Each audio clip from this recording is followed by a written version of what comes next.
What is up, everybody? I am your legendary commander, and, well, I'd say welcome back to the test range, but the test range is gone, and so this is a new test range in Alpha 19.1.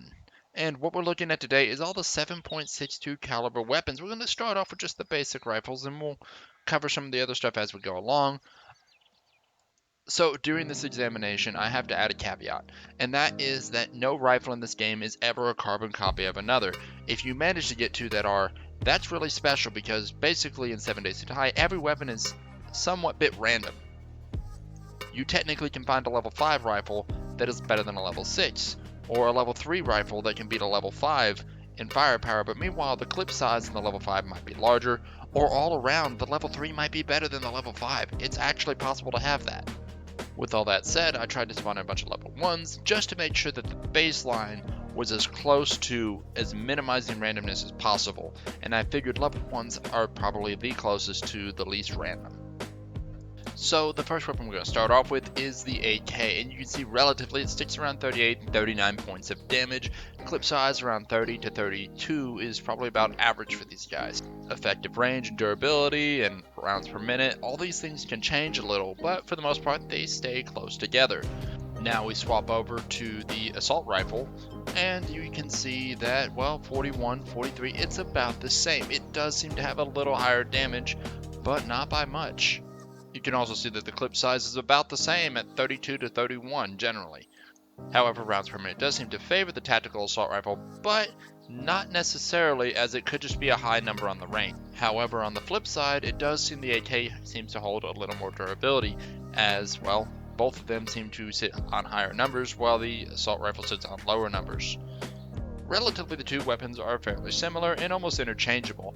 You might want the tactical assault rifle for the extra damage as long as it holds the extra damage, but you might easily find an AK that does more damage than the tactical assault rifle. So that's kind of up in the air which one you're actually going to pick up at that moment.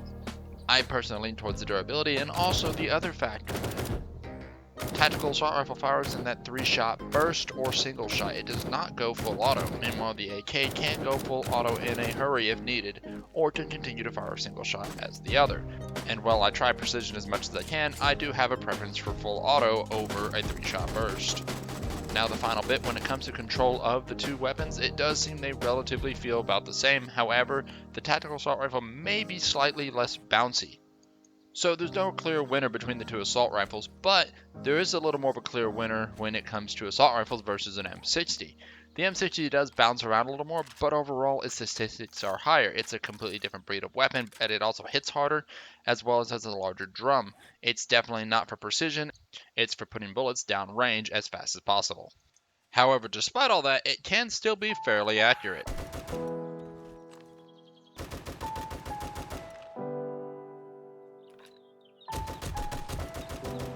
Now it's time to move to the bigger boys in the room, and that's those sniper rifles, which you probably are the most concerned about as the new contender has entered the field. Where it used to be just the hunting rifle and the marksman rifle, and the clear winner would have been the marksman rifle in the end for rate of fire, but damage would always go to the hunting rifle, the new contender carries a larger clip and has relatively similar, if not superior damage to the hunting rifle. It even wins in durability and rate of fire. The only one it doesn't win in is effective range, where it barely falls behind the hunting rifle, which could mean that they were just rifles that didn't have that range. Meanwhile, normally they might pop ahead, or at least just be as effective as the hunting rifle. When it comes to recoil on these weapons, well, they're definitely different. The hunting rifle, of course, you can't tell too well because you fire and then you have to reload.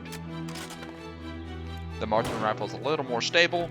Meanwhile, the sniper rifle is a little more on the heavy side of recoil. She does bounce around a lot, but at the same time, if you're paying attention, this bounce isn't that big of a deal, and you can probably still use it effectively. Plus, you have the extra rounds in the clip, which means you're not going to come out of the scope so often, which means you can put more rounds down range, probably faster and in the end more accurately, because you're not so rushed to reload again and again and again, losing that time. So guys, that is pretty much it with these 7.62 caliber weapons at the moment. Hopefully they add more, because I would love to see more different variants and stuff, but what we got is pretty good at this point. If you did like this video, please hit that like button, don't forget to subscribe, and make sure as always to tell your friends. But y'all take care, and I'll catch you next time.